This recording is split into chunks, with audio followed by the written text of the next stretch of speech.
This is no one from nowhere, and you are, and I am a spirit of God.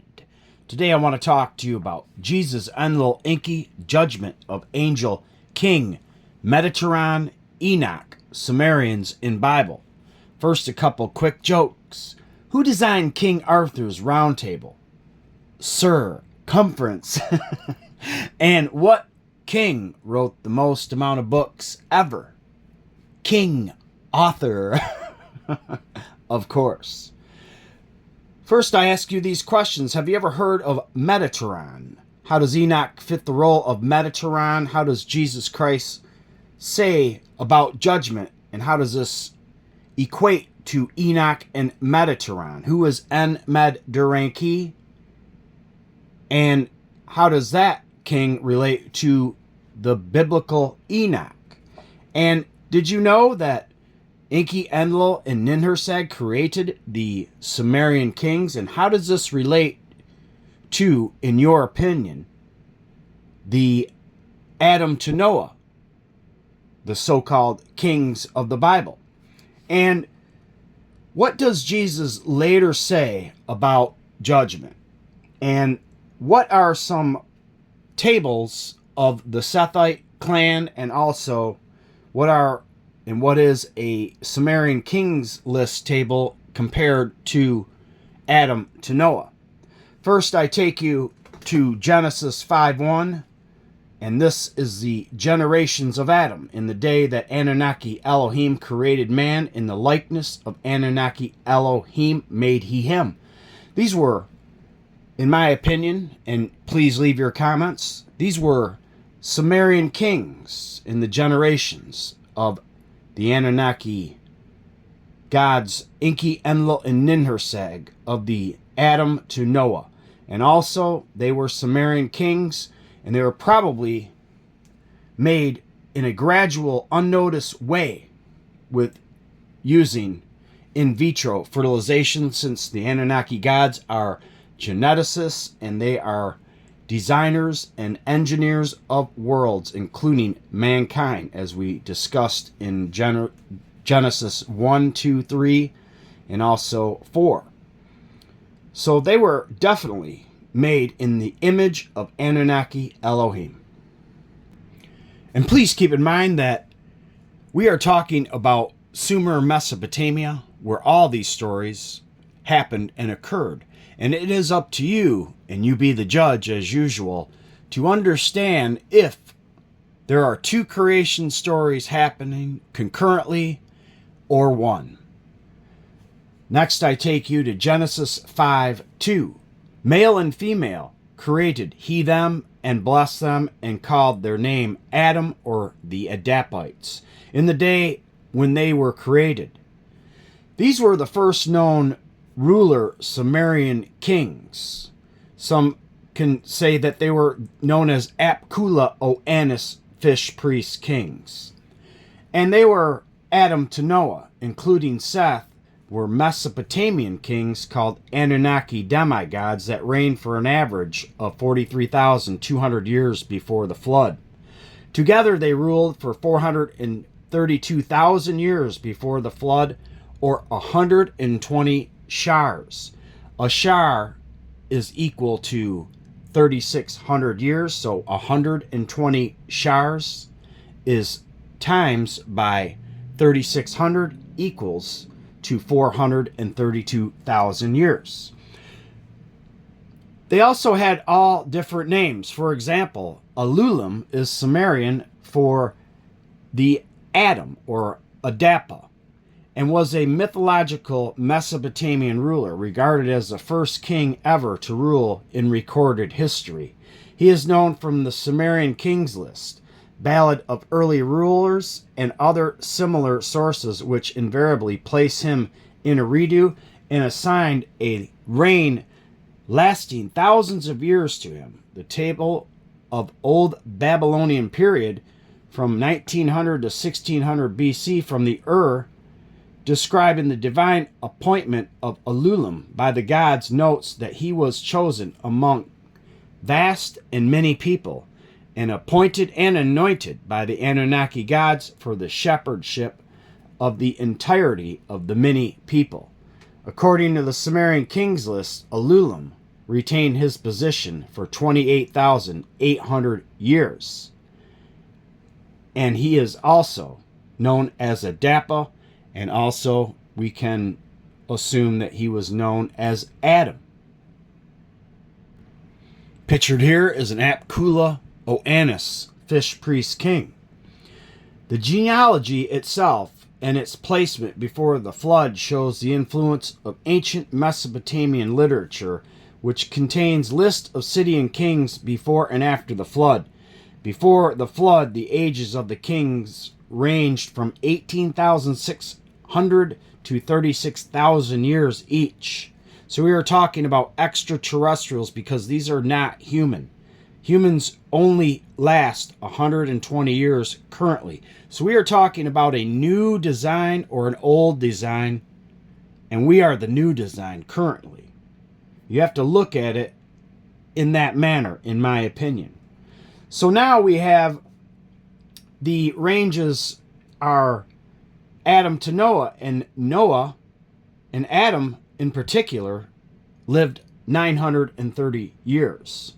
And Adapa or Enlil, known as Adam in the Bible, reigned for 28,800 years according to the Sumerian Kings list. So we are talking about a big difference in time. So Adam to Noah is much longer than expected, showing you that the great Anunnaki Elohim are great at developing and genetically engineering the life forms here on Earth and in the universes.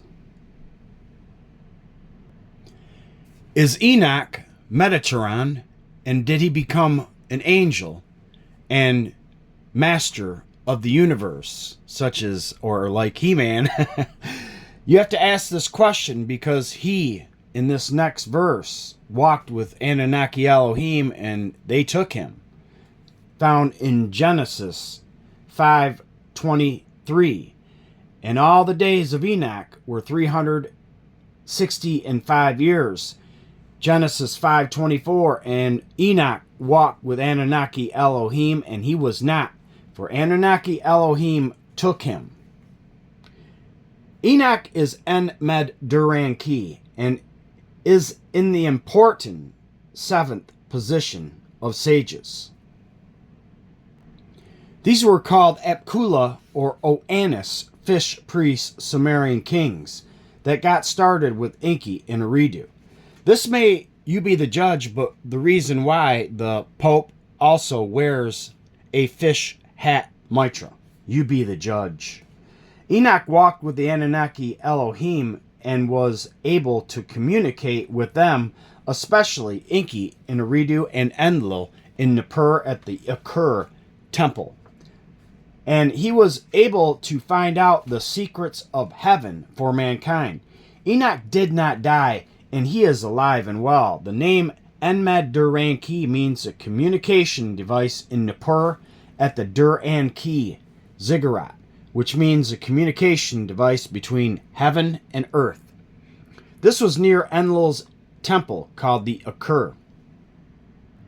Pictured here is Enlil's temple called the Akur. So Enoch walked with Enlil and Enki, as Enki was in charge of the APKULLA fish priest kings. And to this day, the Pope wears a fish mitra. These are a type of extraterrestrial contact. Enoch was 365 years, meaning a solar year, or solar reference. Enoch's Sumerian name was Enlil Enki. Notice En means master of the Dur-An-Ki, or the bond between heaven and earth, which was the communication device of gods Anu and Enlil. Enoch's life term was 365 years when Anunnaki Elohim took him to signify solar sun worship of a 365-day calendar. Enlil city was in Sapur and was associated with the worship of the sun god Utu Shamash, and later actually called Shamash in the Semitic language.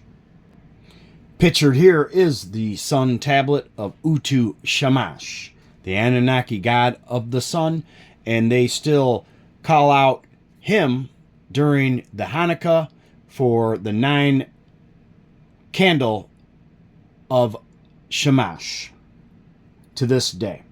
Sumerian and Babylonian literature attributed the founding of Sippur to Utu. Enmed-Durana, also Enmed-Duranki or Zimbar, the city now known as Sippur, was an ancient Sumerian king whose name appears in the Sumerian Kings list as the 7th pre-dynastic king of Sumer. He was also the topic of myth and legend, said to have reigned for 21,000 years. His name means the chief of the powers of the Dur-An-Ki, while Dur-An-Ki in turn means the meeting place of heaven and earth, or literally the bond of above and below. So we have the so as above and below here. A myth written in Semitic language tells of Enmed-Duranki subsequently being taken to heaven by the gods Shamash and Adad, and taught the secrets of heaven and of earth. In particular, Enmed-Duranki was taught the arts of divination, such as how to inspect oil on water and how to discern messages in the liver of animals and several other divine secrets. One biblical example of the divine secrets of Utu, Shamash, and Adad is found in Exodus 25, 6 through 8. Oil for the light, spices for anointing oil, and for sweet incense. Onyx stones and stones to be set in the ephod and in the breastplate, and let them make me a sanctuary, that I may dwell among them. Meaning Adad and Shamash. Pictured here is the real sun god tablet, and more tablets found on the left. Shamash Enlil Eli. Shamash is the Enlil of the gods, and Shamash Arshid Elili. Shamash is the foremost of the gods. Was found also in Job 9:7, which commandeth the sun, and it riseth not, and seal up the stars. One of the obvious secrets of heaven from the Anunnaki, Elohim was making people believe in gods that are actually sun gods, like a part of the narrative storyline of Jesus Christ. Elijah, whom Jesus cried out at the cross, also went to the Anunnaki Elohim gods' heavenly home found in 2 Kings 11 through 12. Biblical proof that Jesus turned in the sun talking with Elijah, Elias, Moses, found in Matthew 17:2, and was transfigured before them, and his face did shine as the sun, and his raiment was white as a light. Matthew 17:3, and behold, there appeared unto them Moses and Elias talking with him. Enlil cursed the ground. The ground was cursed by Enlil and his son Ninurta, because they are the first farmer Anunnaki gods ever, and terraform the earth ground. Noah means he will bring us relief, and Noah Utnapishtim was successful in raising grapes for wine later. In Genesis 9:21 through 22, this can be a motif for the human race, as Noah and his 3 sons are the new descendants after the flood of the new human race after the deluge flood that Enlil caused. Enlil put a curse on the soil because of Adam Adappa's disobedience, found in Genesis 3:17 through 19. This was probably a well-laid plan in our own DNA to fail, and the reapers mine, refine, and harvest the alchemical gold in Havilah. This can be a blessing and not a curse from Enlil to anoint your pineal gland from spiritual blindness. Remember, Ninurta and Enlil are the first farmers recorded in the Sumerian Almanac, and this, you be the judge, is biblical proof, found in Revelation 3:17 through 18 of what they are selling. Because thou sayest, I am rich and increase with goods, and have need of nothing, and knowest not that thou art wretched and miserable and poor and blind and naked. Revelation 3:18. I, Enlil Yahweh, and also Ninurta, counsel thee to buy of me gold, tried in the fire, that thou mayest be rich, and white raiment, that thou mayest be clothed, and that the shame of thy nakedness do not appear, and anoint thine eyes with eye salve, that thou mayest see. Next part, we will be going into the book Enki, Enlil, and Enki in the Bible, Anunnaki Creation of Humanity by Spirit of God and Timothy Strong, found on Amazon.com today. First, Genesis 5:32, and Noah was 500 years old, and Noah begat Shem, Ham, and Japheth.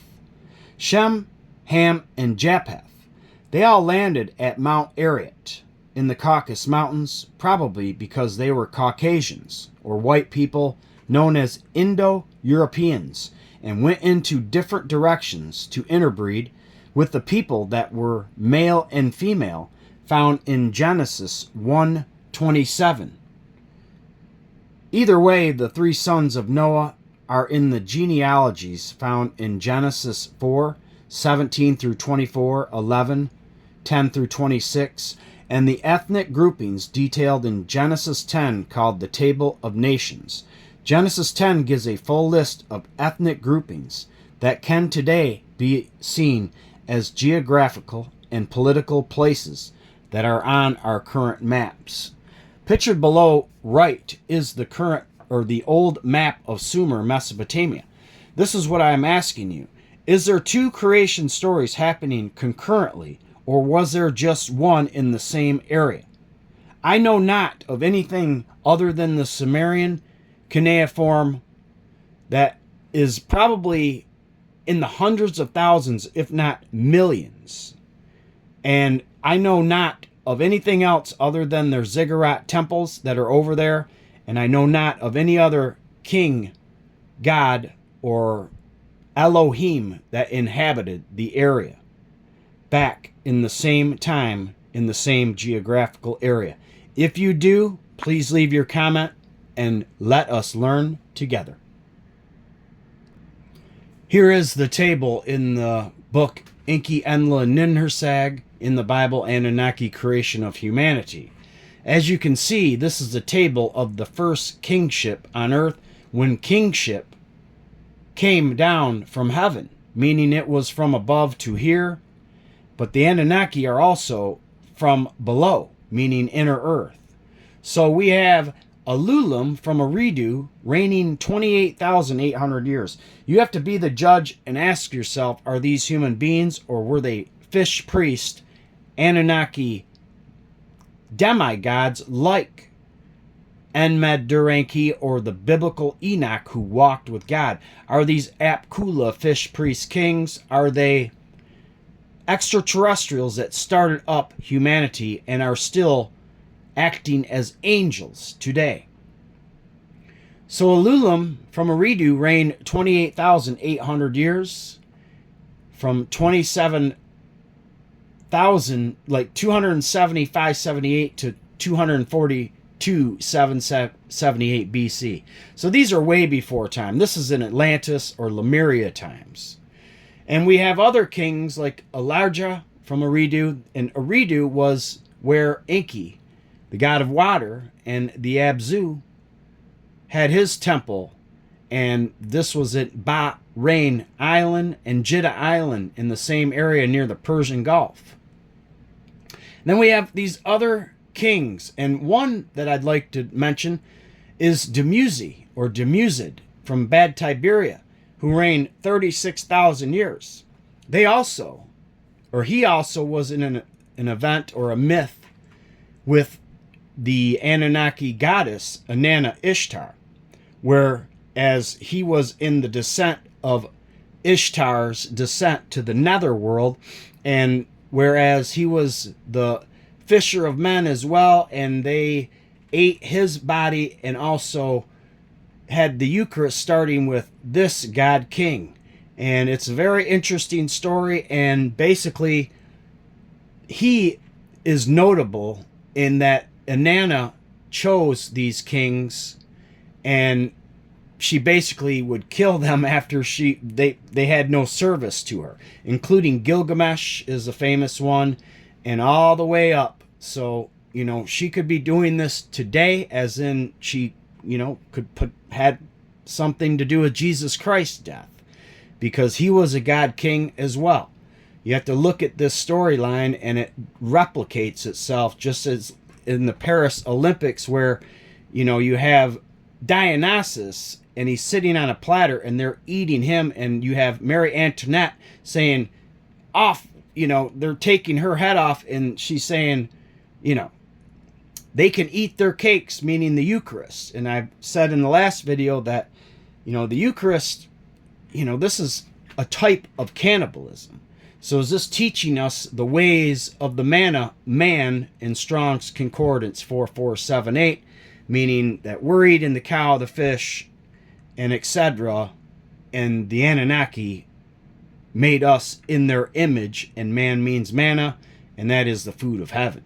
So is this just basically an experimental or huge way of letting us know that, including Jesus Christ, that we are not an exception to the rule? Anyways, so we have Enmedrana or Enlil, and he reigned 21,000 years, and these are way before time. So this is time basically started in the Ubaid period, and this was about 6,000 BC, where they have nursing serpents and reptile-looking toys nursing their infants. So this is the table of the Sumerian Kings list that I wanted to show you, and offers a friendly comparison to the Sethite line. The Sethite line begins with Adam. The Sethite line is in Genesis 5 and extends to Noah and his 3 sons. The Sethite line begins with Adam, and this line extends into Genesis 5 to Noah and his 3 sons. The Cainite line in Genesis 4 runs to Nemah, the 7th generation, and Lamech, descended from Cain, is described as the father of Jabal and Jubal, from his first wife, Adah, and Tubal-Cain and Nama from his second wife. So we have also the fatherhood and deaths of the Sethite line.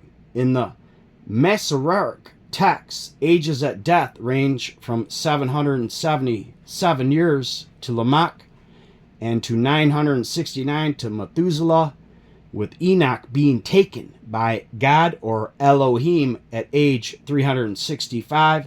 This is found in Genesis 5:23 through 24, placing the text in the category of longevity narratives.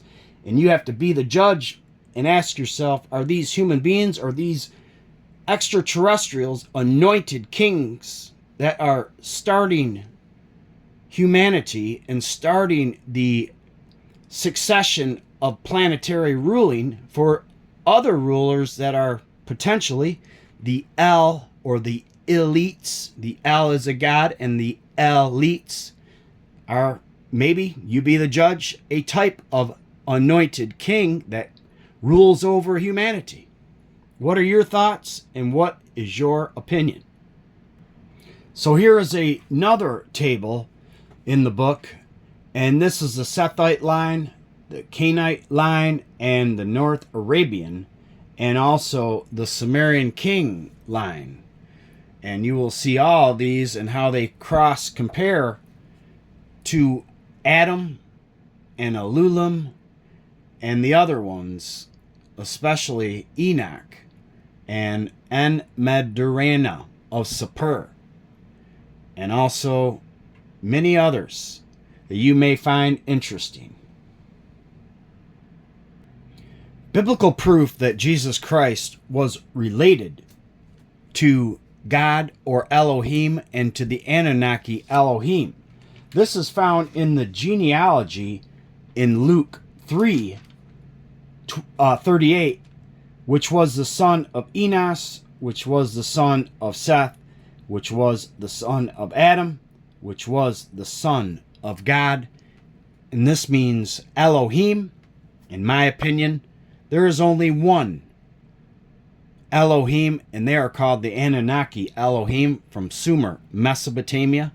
What is your opinion?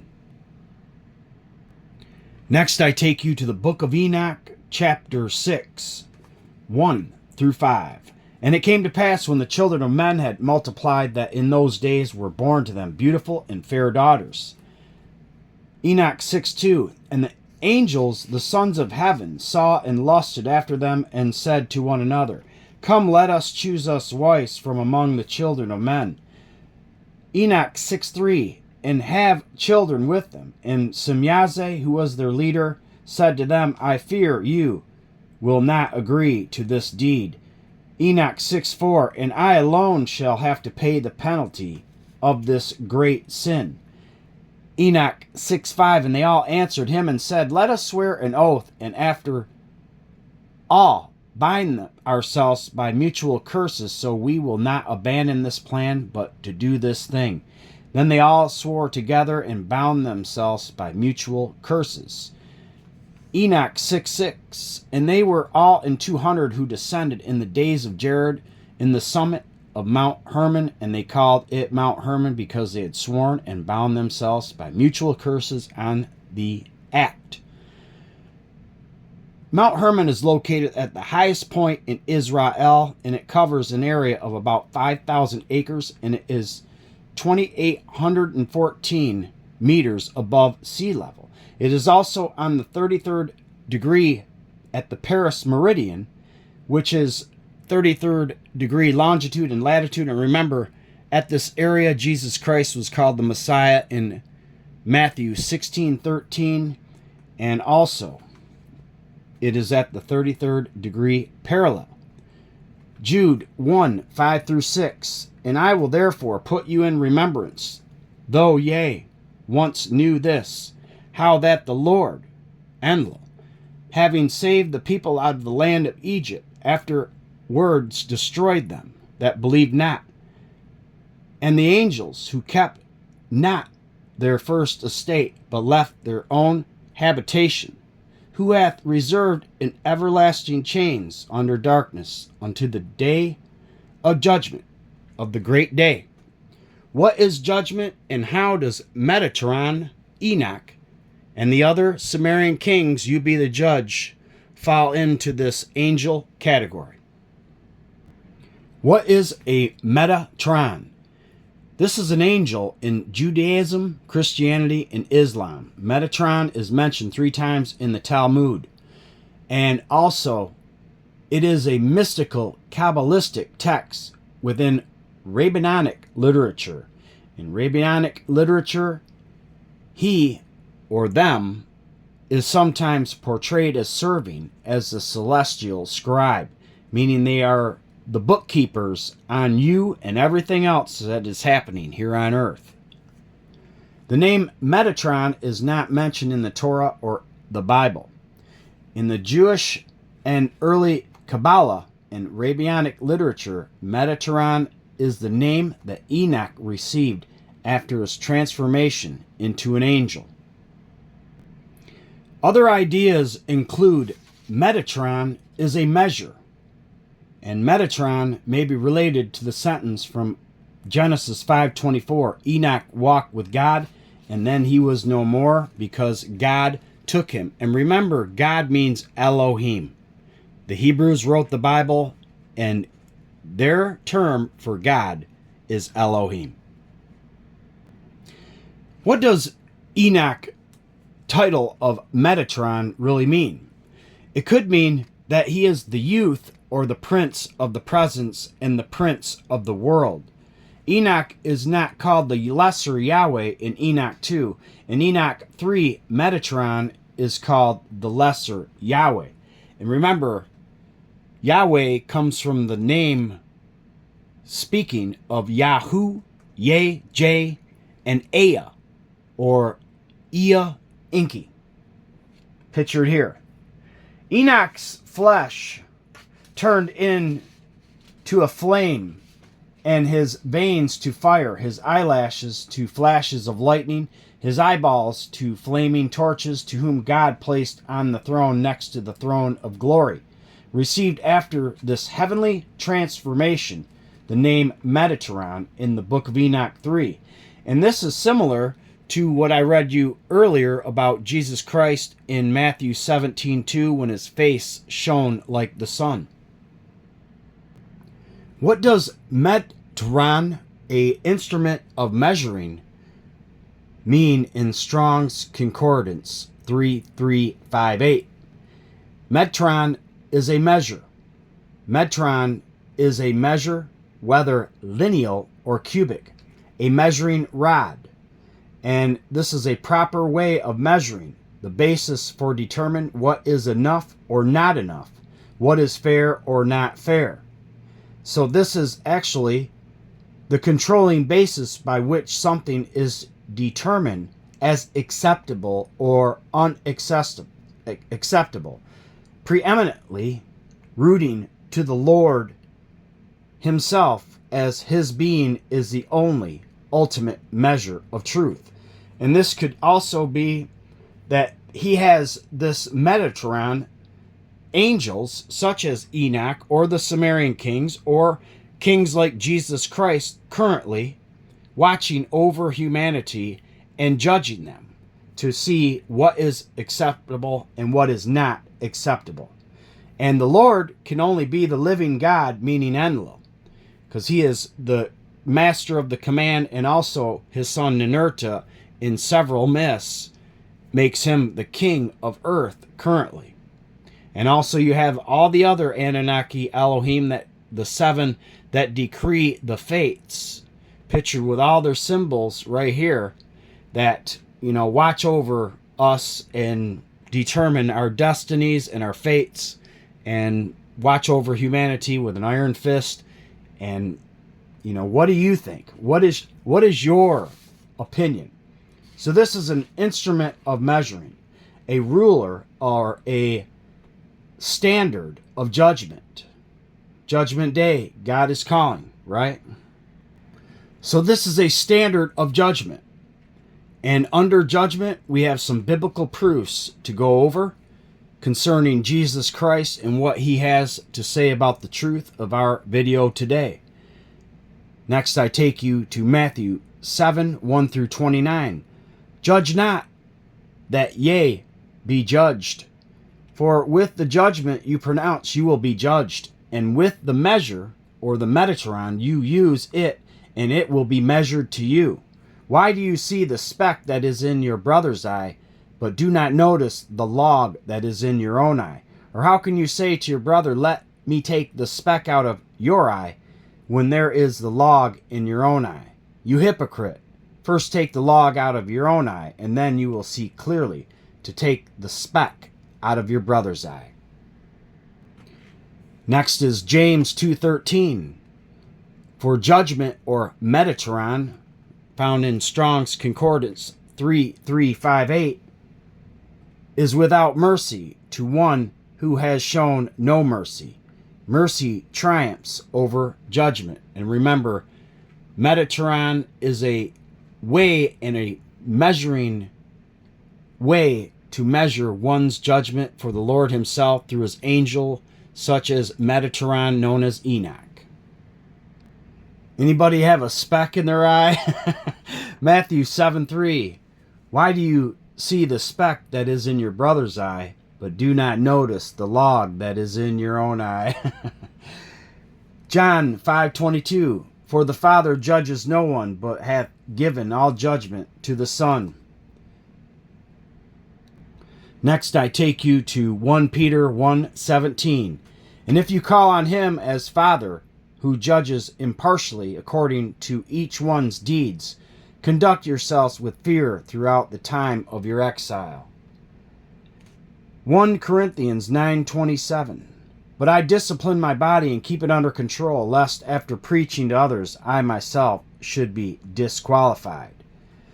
I think you understand what Metatron really means, and how it is a way of measuring through the angels, and angels like Enoch, the Metatron.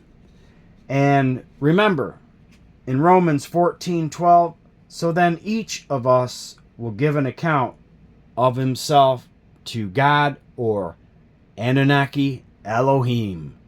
Thank you so much for watching today's video. I appreciate your time, and please leave your comments and let us learn together. Thank you so much, and always remember that you are and I am a spirit of God. Peace and love be with you all.